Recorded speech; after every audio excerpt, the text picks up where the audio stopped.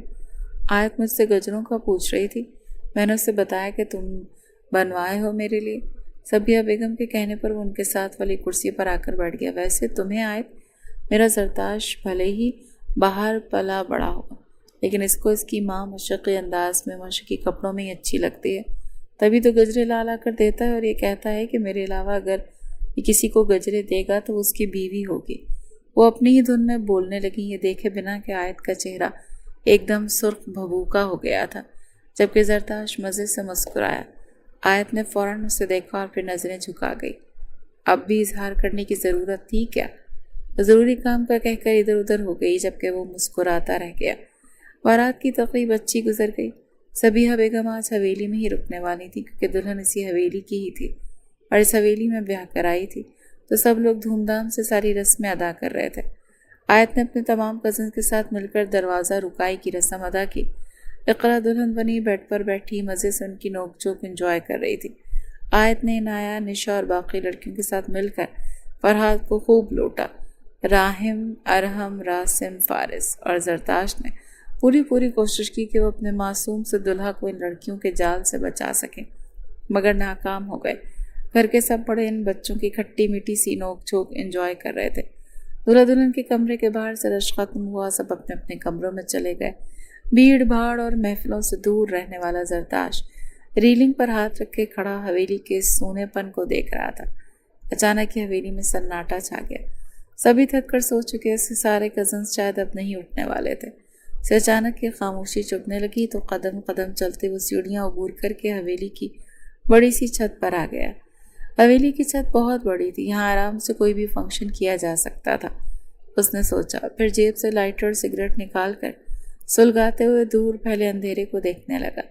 ٹھنڈی ہواؤں نے اس کے بال بکھیر دیے، اس کی ایک گہری کش لیتے ہوئے دھواں ہوا میں اڑا دیا۔ ایک بار پھر اسے اس کی وہ پیرس والی دوست کی کال آنے لگی۔ آج کل وہ اسے دوبارہ سے نظر انداز کرنے لگ گیا تھا۔ اس کا دل تو یہاں حویلی کی اس لڑکی میں اٹک گیا تھا جس کو آج اس نے گجرے دیے تھے۔ وہ موبائل میں اس کی تصویریں دیکھنے لگا جس نے آج ہی فنکشن میں اتاری تھی۔ تبھی اسے قدموں کی آہٹ سنائی دی تو وہ پلٹا۔ بڑے سے ستون کے پیچھے کوئی چھپا تھا۔ کون ہے وہاں؟ وہ دھیرے دھیرے اسے ستون کی طرف بڑھنے لگا۔ تبھی آیت نکل کر وہاں سے بھاگنے لگی۔ اس کے لمبے سیاہ بال کمر پر جھولنے لگے۔ اس کی شب خوابی کا سفید لمبا گاؤن جو سلکی فراک جیسا تھا بھاگنے سے بے ترتیب ہونے لگا۔ اس کے ہاتھ میں سرخ دوپٹہ تھا جو باقی کا زمین پر لہرا رہا تھا۔ ابھی وہ اس سے تھوڑی ہی دور بھاگی تھی جب زرتاش نے اس کا وہ سرخ دوپٹہ دبوچا۔ وہ اچانک رکی مگر پلٹی نہیں۔ اگر آ ہی گئی تھی تو اس طرح چھپ کر دیکھنے اور پھر فرار ہونے کا کیا مطلب؟ وہ دھیرے دھیرے قریب آنے لگا۔ آیت کی سانسیں تیز ہونے لگی۔ اب وہ اس کی پشت کے بالکل قریب تھا۔ چاند کی روشنی اس کے وجود پر پڑ رہی تھی۔ میں یہ دوپٹہ اٹھانے آئی تھی اور میں نے آپ کو یہاں دیکھا تو اس لیے میں جانے لگی کہ کوئی دیکھ نہ لے۔ وہ ڈرتے ڈرتے بولی تو وہ زیر لب مسکرایا۔ تمہیں لگتا ہے میں پاگل ہوں؟ میں نے نوٹ نہیں کیا کہ کس طرح امتیاز صاحب تمہیں مجھ سے دور رہنے کا حکم سنا رہے ہیں۔ وہ بولا تو وہ سر جھکا گئی۔ زرتاش نے دھیرے سے اس کا بازو تھام کر اسے پلٹا تو دیکھا اس کی آنکھیں نم تھی۔ زرتاش کے دل کو کچھ ہوا۔ اس نے جیسے ہاتھ بڑھا کر اس کے آنسو صاف کرنا چاہے۔ وہ اسے 2 قدم دور ہوئی۔ فاصلہ رکھیں، میں آپ کی وجہ سے اپنی عزت پر کسی قسم کا کوئی داغ نہیں چاہتی۔ وہ پلٹنے لگی۔ میں تم سے محبت کرتا ہوں آیت۔ اور یہاں اس کے قدم زنجیر ہو گئے۔ دل ایک دم سے رک گیا اور پھر دھڑکنے لگا۔ اس کی تیز چلتی سانسوں کی مدھم سی آواز بخوبی سن سکتا تھا۔ کچھ تو ہے تم میں جو مجھے تمہارے قریب کھینچتا ہے۔ اس کی بات پر تیزی سے پلٹی۔ خاموش رہیں، کسی نے سن لیا تو پوری حویلی میں یہ بات آگ کی طرح پھیل جائے گی۔ اور ویسے بھی میرے دل میں ایسا ویسا کچھ نہیں آپ کے لیے۔ اس کے یوں گھبرانے پر وہ گردن جھکا کر مسکرایا۔ تمہیں جب جھوٹ بولنا نہیں آتا تو کیوں بولتی ہو؟ وہ اس کے اس طرح کہنے پر نظریں جھکا گئی۔ وہ دھیرے سے قریب ہوا۔ مجھے آنکھیں پڑھنے آتی ہیں آیت۔ مجھے ڈر لگتا ہے اگر پاپا کو پتہ چلا تو کیا؟ میں یہاں تم سے افیئر تو نہیں چلا رہا، سیدھا سیدھا تمہارے سامنے اپنی فیلنگز بیان کر رہا ہوں۔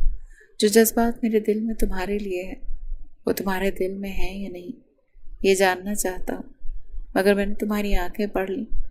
تم مجھ سے جھوٹ نہیں بول سکتی آیت۔ وہ بولا تو ایک آنسو آیت کی آنکھ سے پھسلا۔ میں نہیں چاہتی آپ کو اپنی فیلنگز بتانا، لیکن کیوں؟ کیونکہ میں جو چاہتی ہوں بابا مجھ سے وہ چھین لیتے ہیں اور میں اس دفعہ خود ہی اپنی چاہ مار دینا چاہتی ہوں۔ وہ بھرائے ہوئے لہجے میں بولی، میں تمہیں ایسا ہرگز نہیں کرنے دوں گا آیت۔ مجھے زندگی میں پہلی دفعہ محبت ہوئی ہے۔ اگر تم راضی نہیں ہوئی تو کیا آپ بابا کو وہ تصویریں دکھا دیں گے؟ وہ اچانک ڈر گئی۔ اس کی بات پر وہ کرب سے مسکرایا۔ میں ہمیشہ کے لیے واپس پیرس چلا جاؤں گا۔ وہ بولا تو اسے دیکھتی رہ گئی۔ کیا واقعی؟ وہ شخص اسے اتنا چاہنے لگا تھا؟ وہ پلٹ کر جانے لگا پھر رکا۔ میں واپس گھر جا رہا ہوں، کل نہیں آؤں گا، لیکن پرسوں ولیمے والے دن میں تمہارے جواب کا منتظر رہوں گا۔ دیکھتا ہوں قسمت میری پہلی محبت کی منزل کیا ہوتی ہے۔ وہ کہہ کر رکا نہیں، چلا گیا اور وہ ایسے ہی کھڑی رہ گئی۔